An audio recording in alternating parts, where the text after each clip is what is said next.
Ahora. One of the more remarkable people that I met while I was in prison was a man named Jack Greve. The man was an international terrorist. At least this is what I was told. And I thought, boy, that's a pretty heavy thing. You know, international terrorist. This guy's got to be really, really serious criminal. So I met Jack one day in the library of the prison. And I asked him, I said, how did you ever get convicted of being an international terrorist? It was puzzling me.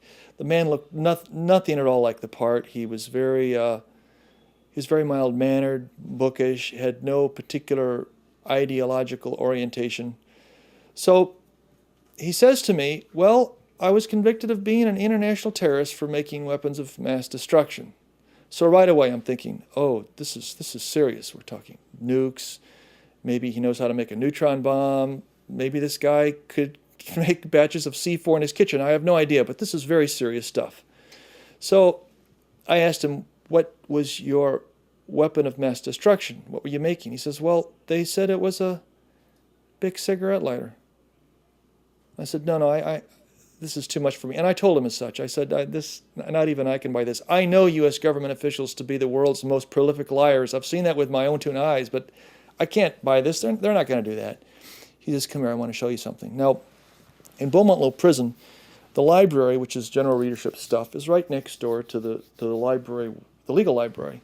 So he takes me to the legal library, just a few steps away, and he says, here, I want to show you something. Has a bound book withdrawn, and it's got all these appellate court cases in it.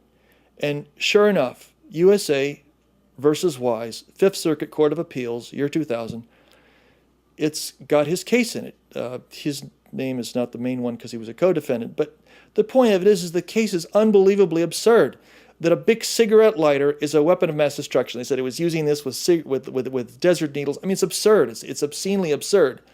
And I had problems, kind of processing the whole cognitive dissonance of it all.